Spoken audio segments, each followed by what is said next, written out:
Purchase के बाद आज हम पढ़ेंगे अदर वाउचर्स में credit note and debit note के बारे में। जैसा कि आप देख सकते हैं ये सारे वाउचर्स तो यहाँ पर ऑलरेडी हैं, लेकिन क्रेडिट नोट और डेबिट नोट को एक्सेस करने के लिए अदर वाउचर्स में जाना पड़ता है। अगर आपने ERP 9 या उसके पहले के वर्जन्स पढ़े होंगे, अब क्रेडिट नोट और डेबिट नोट के शॉर्टकट्स बदल गए हैं। तो शॉर्टकट्स आप याद रख सकते हैं, लाइक क्रेडिट नोट का Alt F6 और डेबिट नोट का Alt F5, या आप अदर वाउचर्स में जाके भी इनको एक्सेस कर सकते हैं। पहले इनको एक्टिवेट करना होता था, लेकिन ये अब बाय डिफॉल्ट एक्टिवेटेड रहते हैं। सो हम इसको सीधा सीधा यूज़ कर सकते हैं। सो यूज चालू करने से पहले हम समझते हैं पहले कि आखिर कहाँ क्रेडिट नोट यूज़ किया जाएगा और कहाँ डेबिट नोट। तो सबसे पहले हम डेबिट नोट में आते हैं। डेबिट नोट का यूज़ दो चीज़ों के लिए होता है, पहला परचेज रिटर्न और दूसरा डिस्काउंट रिसीव करने के लिए। यानी कि आपने माल खरीदा था और आपने जिससे माल खरीदा, जो आपका सप्लायर है, उसने बाद में आपको डिस्काउंट दिया, तो उसकी भी एंट्री आप डेबिट नोट में कर सकते हैं। जबकि क्रेडिट नोट का use sales return and discount issue करने के लिए होता है। किसको हम डिस्काउंट इशू करते हैं? हम अपने कस्टमर्स को डिस्काउंट इशू करते हैं। अगर आप बिल में ही डिस्काउंट दे रहे हैं तो उसके लिए इनका आपको यूज करने की जरूरत नहीं है। उसके लिए आप डायरेक्ट जब बिलिंग करते हैं तो डिस्काउंट दे सकते हैं, जिसके बारे में हमने आपको ऑलरेडी पढ़ाया है। लेकिन ये डिस्काउंट, दोनों जो डिस्काउंट्स आप देख रहे हैं, चाहे ये है चाहे ये है, ये बाद के डिस्काउंट है, बिलिंग के समय नहीं, बल्कि बाद में दिए गए या लिए गए डिस्काउंट्स हैं। इसी तरह से आपने जो माल खरीदा, उसमें से कुछ माल किसी भी कारण से आपने सप्लायर को वापस किया तो उसके परचेज रिटर्न कहते हैं। इसी तरह आपने जो माल बेचा, आपके कस्टमर ने किसी भी कारण से वो माल आपको वापस भेजा, पूरा या कुछ क्वांटिटी जो भी, तो उसको हम क्या कहेंगे? Sales return. सेल किया हुआ माल रिटर्न आ जाना। आप अगर दोनों की जर्नल एंट्री देखें, लाइक परचेज रिटर्न की एक जर्नल एंट्री देखें, तो वो कुछ इस तरह से होती है। कस्टमर अकाउंट डेबिट होता है और परचेज रिटर्न यहां पर क्या हो रहा है? क्रेडिट हो रहा है। सो ऐसे में पार्टी क्या हो रही है? डेबिट, इसीलिए इसको डेबिट नोट कहते हैं।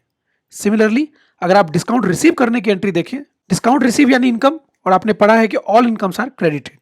तो जिनसे भी हमको इनकम आ रही है, डिस्काउंट मिल रहा है, उसे हम डेबिट कर लेंगे और डिस्काउंट को हम क्रेडिट करेंगे। अगेन यहां पर आप देख सकते हैं कि एंट्री में रमेश या जो भी पार्टी है वो क्या हो रही है? डेबिट हो रही है। सो चूंकि दोनों केस में पार्टी डेबिट होती है, इसीलिए इसको हम क्या कहते हैं? Debit note. Similarly credit note में सेल्स रिटर्न और डिस्काउंट इशू दोनों केस में पार्टीज क्रेडिट होती है, इसलिए उसको क्रेडिट नोट कहते हैं। सो मुझे लगता है कि ये आपको इजीली समझ में आ गया होगा कि डेबिट नोट में परचेज रिटर्न और डिस्काउंट रिसीव की एंट्री होगी, जबकि क्रेडिट नोट में सेल्स रिटर्न और डिस्काउंट इशू की एंट्री होगी। डेबिट नोट परचेज से रिलेटेड है, सप्लायर से रिलेटेड है, जबकि क्रेडिट नोट सेल्स से रिलेटेड है, कस्टमर से रिलेटेड है। सो अब और अच्छे से समझने के लिए हम एंट्रीज में आ जाते हैं और उसके पहले कुछ बेसिक चीजें और भी देख लेते हैं। सेल्स और परचेज की तरह ही डेबिट नोट और क्रेडिट नोट में भी तीन तीन मोड्स होते हैं: item invoice, accounting invoice, as voucher. Interest accounting हम टैली प्राइम एडवांस में पढ़ेंगे। सो अभी मोड्स की अगर हम बात करें तो हमारे पास अगेन वही तीन मोड्स हैं। क्रेडिट नोट में भी जाके देखते हैं तो यहां भी आपको वही तीन मोड्स दिए गए हैं और इनके यूजेस भी सेम है। सो क्वेश्चन की तरफ बढ़ते हैं। एक क्वेश्चन है हमारे पास कि 2 मार्च को मोजिसा स्पोर्ट्स ने 10 पीस मानिक फुटबॉल्स 2000 रुपए की कीमत के वापस किए। पहले हमने इसको बेचा था, अगर आपको याद होगा, हमने पहले ये सेल्स एंट्री ऑलरेडी की थी। तो इन्होंने क्या किया? हमें 10 पीस माल वापस भेज दिया, और जो ये माल आया तो कहाँ स्टोर किया गया? कटक गोडाउन में, 2 मार्च। सो हम सबसे पहले क्रेडिट नोट में आ जाते हैं। अब चूंकि हमारे पास स्टॉक आइटम की डिटेल है तो पार्टिकुलर्स तो नहीं चलेगा, चेंज मोड में आके हम आइटम इनवाइस ले लेते हैं। डेट ले लेते हैं 2 मार्च, पार्टी का नाम ले लिया हमने। देखिए यहां आप सेल्स भी यूज कर सकते हैं, या आप चाहे तो यहां सेल्स रिटर्न के नाम से अलग बना सकते हैं, लेकिन ग्रुप सेल्स ही रहेगा। माल क्या था हमारा? Manik football, Cuttack godown, 10 piece 2000 रुपए के हिसाब से हमने वापस ले लिया। सिंपल एंट्री है। यही एंट्री अगर हम वाउचर मोड में करना चाहें तो कैसे करेंगे? सेम एंट्री करके देखते हैं। सबसे पहले हम मोड चेंज करके एज वाउचर में आएंगे। क्रेडिट, तो क्रेडिट नोट में मैंने बताया था कि पार्टी क्रेडिट होती है, और पार्टी क्या है हमारी? मोजिसा स्पोर्ट्स। एक्सेप्ट कर लेंगे। टोटल माल कितने का है? 20,000। कैलकुलेट करने के लिए अल्ट सी दबाएंगे यहाँ पे। क्वांटिटी 10 इंटू 2000, 20,000 आ गया। सेल्स रिटर्न हमने ले लिया। यहाँ पर आइटम हमसे पूछ रहा है, आइटम फिर हम वही, सब कुछ सेम रहता है, कोई अंतर नहीं है। गोडाउन पूछ रहा है, कटक ले लिया हमने, 10 पीस ले लिया 2000 के हिसाब से, और ये हमारी एंट्री हो गई। और हम यहाँ पर डाल देंगे मुझे साहब ने जो माल लिया था उसमें से कुछ वापस कर दिया। ये एंट्री आप एक्सेप्ट कर सकते हैं। तो ऑलरेडी हमने एक एंट्री की हुई है इसलिए हम इसे एक्सेप्ट नहीं करेंगे। अब हम ये देखते हैं कि ये जो हमने सेल्स रिटर्न लिया है, क्या इससे मोजी साह के स्टेटमेंट में कोई परिवर्तन आया है।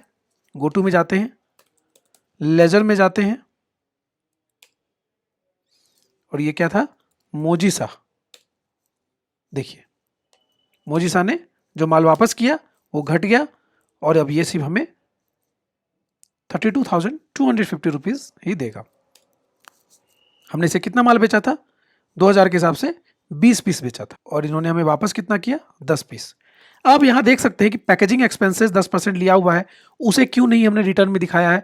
एक्चुअली जो एक्सपेंसेज होते हैं, ट्रांसपोर्ट एक्सपेंसेज, पैकेजिंग एक्सपेंसेज, इनका आपको कोई भी क्रेडिट नोट जनरली नहीं मिलता है। अगर ऐसा मिला है तो आप एंट्री में उसे भी जोड़ सकते थे।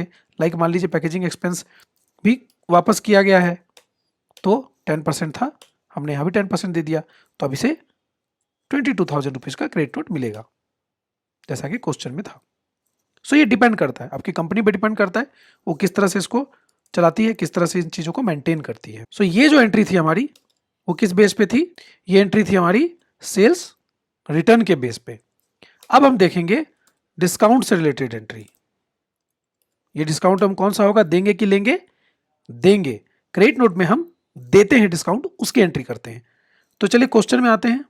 क्वेश्चन कह रहा है कि 31 मार्च को अनुष्का कॉस्मेटिक्स को 2600 रुपए का डिस्काउंट दिया, क्रेडिट नोट पास करें। ठीक है, अब इसमें देखिए कुछ दिया नहीं है आपके पास, आइटम डिटेल एंड ऑल कुछ भी नहीं है, तो हमारे पास दो ऑप्शन है।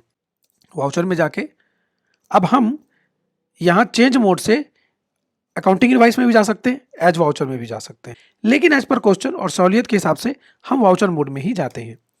डेट हमने चेंज कर ली, 31 तारीख ले ली। अनुष्का कॉस्मेटिक को हम डिस्काउंट दे रहे हैं 2600 रुपए का। डिस्काउंट इशू के हमने लेजर नहीं बनाया है, तो हम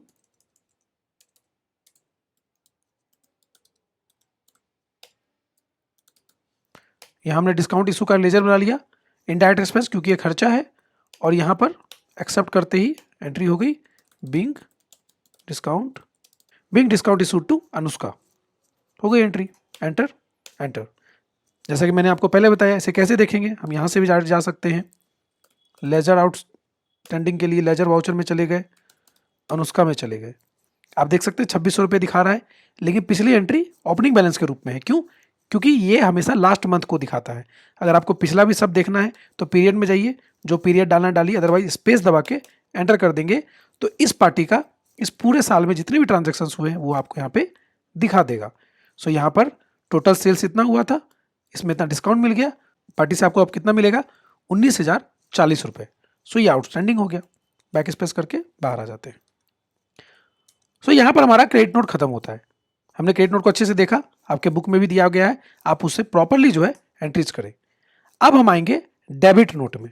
डेबिट नोट के दो यूज होते हैं, कौन कौन से, परचेज रिटर्न और डिस्काउंट लेना। तो परचेज रिटर्न का एक सवाल देखते हैं हम। क्वेश्चन कह रहा है 31 जनवरी को एम्स्टर्डम स्पोर्ट्स को आपने कुछ माल वापस कर दिया। आपने पहले से खरीदा था, आपको कुछ माल में डिफेक्ट लगा है, किसी भी कारण से आपने माल वापस कर दिया। कौन सा माल वापस किया, ये यहां दिया है, बैग दिया है, लेकिन गोडाउन नहीं दिया है। सो यहां दो चीज हो सकती है, या तो हम डिफॉल्ट गोडाउन से ले लें, मतलब जो भी माल हमको दिख रहा है ले लेते हैं, या हमको ये देखना पड़ेगा किस गोडाउन में माल है, हम उसी से माल भेजेंगे वापस।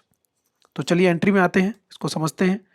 सबसे पहले हम डेबिट नोट में आ जाते हैं, ऑल्ट F5 में। चूंकि स्टॉक आइटम की डिटेल है तो यही मोड सही है, आइटम इनवाइस मोड है ये।